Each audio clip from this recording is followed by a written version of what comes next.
reconhece como peritos os policiais que trabalham na identificação de pessoas. A expectativa para o esforço concentrado de votações da semana. Veja a repercussão entre os senadores da medida provisória para aumentar o número de médicos no Brasil. E o Senado vai convocar autoridades para apurar denúncias de espionagem americana em território brasileiro. Veja agora no Jornal do Senado. Boa noite. O Senado reconheceu hoje como peritos os policiais que trabalham na identificação de pessoas. Os papiloscopistas tinham ficado fora da lei que regulamentou as perícias oficiais. Das galerias, os papiloscopistas acompanharam a votação. O papiloscopista é um profissional técnico especialista em impressão digital e em representação facial humana. Ou seja, ele trata da identificação humana. É a única categoria que trabalha com fragmentos de local de crime. Hoje, o papiloscopista é uma carreira técnica nas polícias civil e federal. São cerca de 9.000 profissionais em todo o país. Eu quero ressaltar a importância deste profissional na investigação, para que nós tenhamos uma sociedade mais justa e para que aquele que efetivamente comete crime seja responsabilizado. E também para que o processo seja um instrumento de dignidade, porque também este profissional demonstra a inocência. O plenário aprovou o projeto que reconhece o papiloscopista como perito e exige formação superior para exercer a atividade. O projeto não só repara uma grave injustiça cometida contra esses profissionais, mas também contribui para o aprimoramento do Estado Democrático de Direito, já que fortalece os meios para a obtenção de provas lícitas. A proposta agora vai à sanção da presidente Dilma Rousseff. Na verdade, o nosso trabalho passa agora a ter oficialidade na lei. Nosso laudo vai ter validade. Papiloscopistas agora podem comemorar.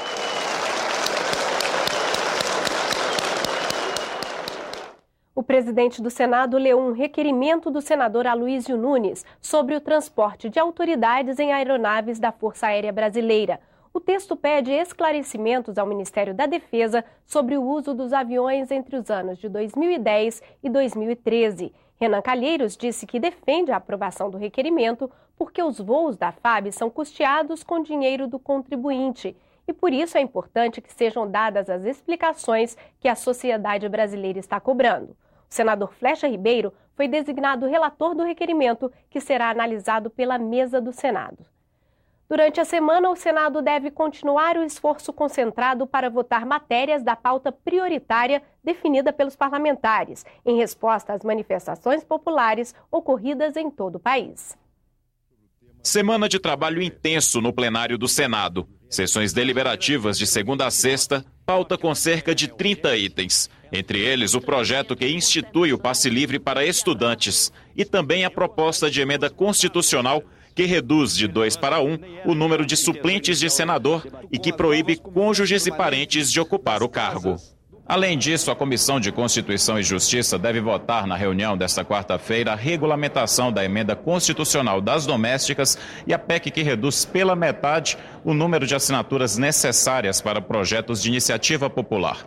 Atualmente, é preciso que 1% do eleitorado brasileiro subscreva esses projetos. A PEC também permite que a população proponha mudanças na Constituição Federal por meio desse mecanismo. Antes mesmo de chegar ao Congresso, a medida provisória que cria o plano Mais Médicos para o Brasil já foi tema de debate entre os senadores. Uma das propostas determina que os estudantes trabalhem no SUS durante 2 anos.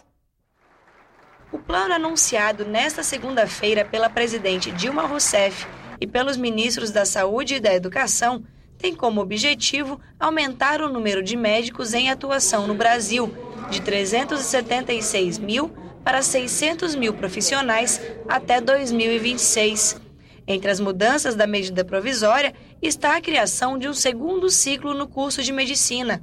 Os estudantes que começarem a faculdade a partir de janeiro de 2015 levarão 8 anos para se formar. Os 2 últimos trabalhando no Sistema Único de Saúde.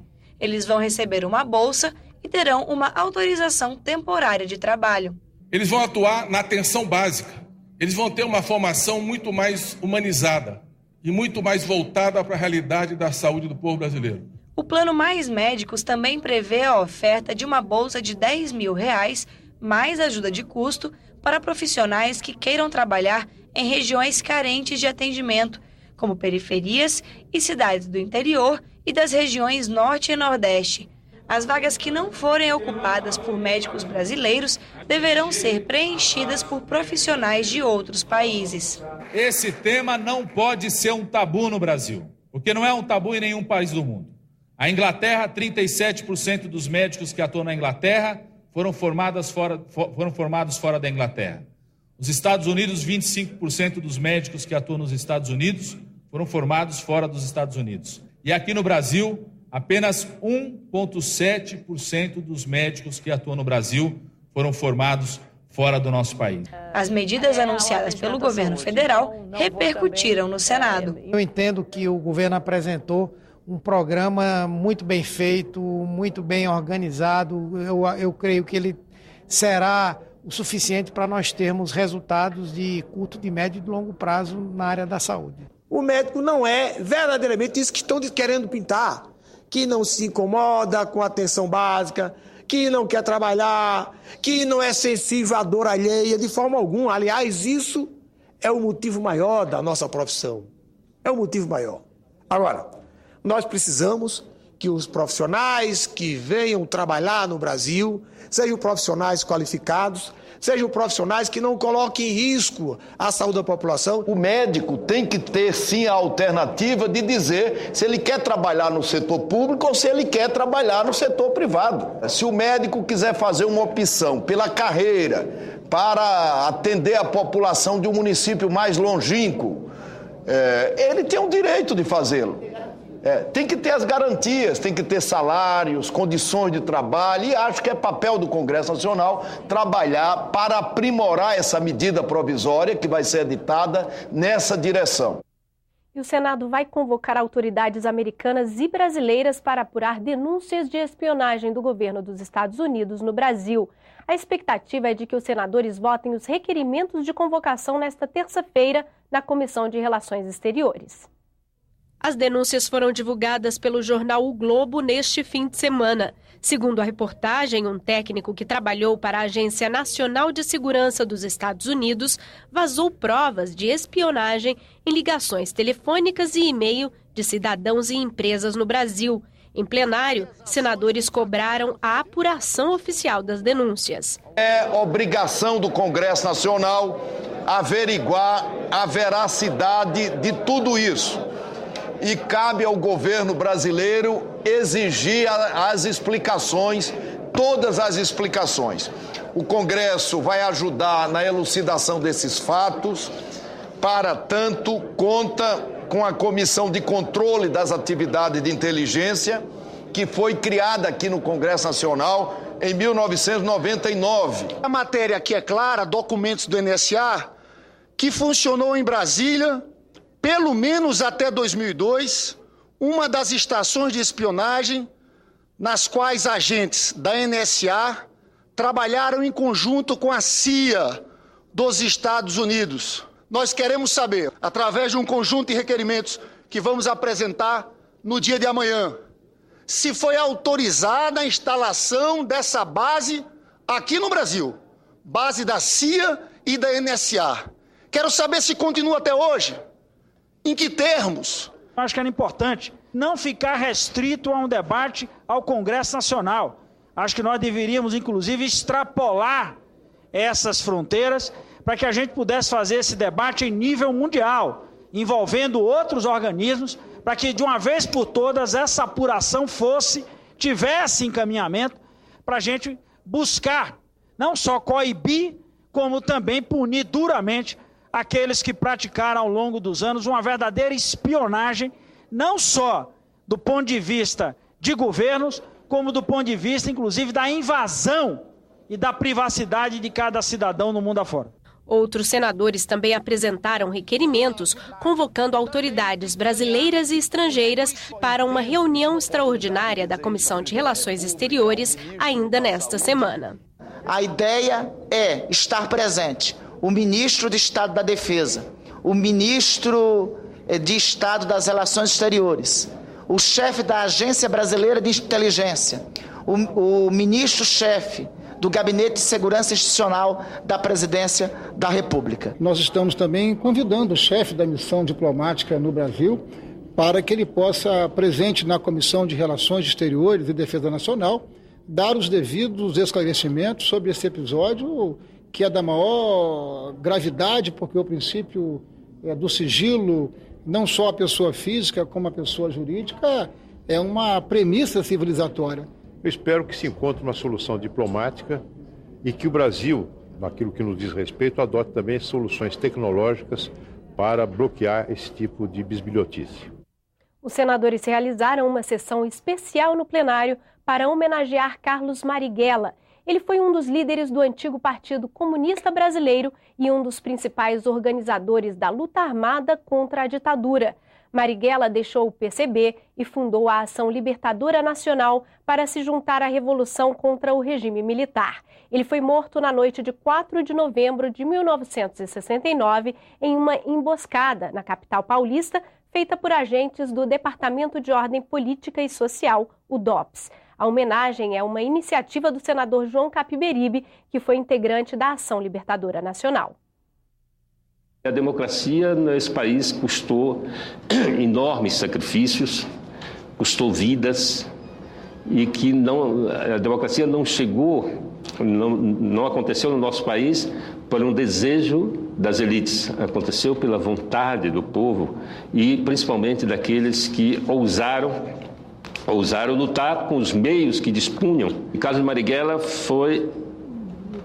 se filiou de um lado, em defesa dos injustiçados. Uma comissão temporária do Senado estuda a atualização da Lei de Licitações e Contratos. Hoje, os senadores realizaram uma audiência pública sobre esse tema. Os senadores ouviram o advogado Jacoby Fernandes. Especializado em licitações públicas, ele acredita que a legislação atual tem aspectos positivos e, antes de ser modernizada, precisa ser aplicada na íntegra. Jacoby cita como exemplo o dispositivo que prevê a ordem cronológica no pagamento aos fornecedores, que nem sempre é obedecido. Também criticou o hábito de os agentes públicos optarem pelo menor preço, esquecendo a qualidade. No nosso país, passou a vigorar, não está de acordo com a lei, mas passou a vigorar a ideia de que tudo deve ser listado pelo menor preço. E gerou um certo conformismo nas pessoas de que o governo pode comprar porcaria com dinheiro público. E não é verdade.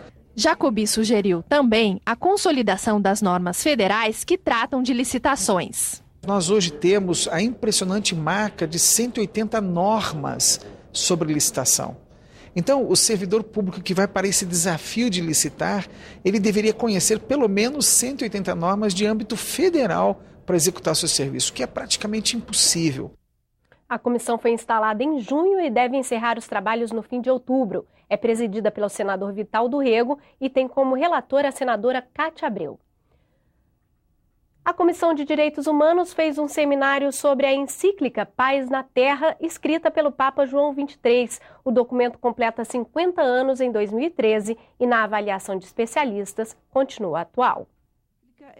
Representantes da Igreja Católica debateram com os senadores a encíclica papal escrita em 1963, no auge da chamada Guerra Fria. Com 171 parágrafos, ela é considerada um marco da doutrina social da Igreja Católica. É um texto eminentemente político, porque é um texto preocupado com a humanidade. A encíclica, ela nos dá pistas, faz reflexões, nos dá orientações de como construir uma sociedade melhor, uma sociedade de paz. Os participantes do seminário destacaram a atualidade da encíclica, que completou 50 anos em abril. Comemorar essa encíclica é muito importante para o mundo, porque ela foi dirigida a todas as pessoas de boa vontade. As atuais manifestações no Brasil encontram respaldo no documento papal, que garante ao cidadão o direito de participar da vida pública. Nós hoje poderíamos reler esse documento, procurando tirar dele esses elementos políticos tão necessários, inclusive no momento nosso brasileiro de hoje, com toda essa movimentação de rua. Até os desafios propostos pelo documento foram considerados atuais.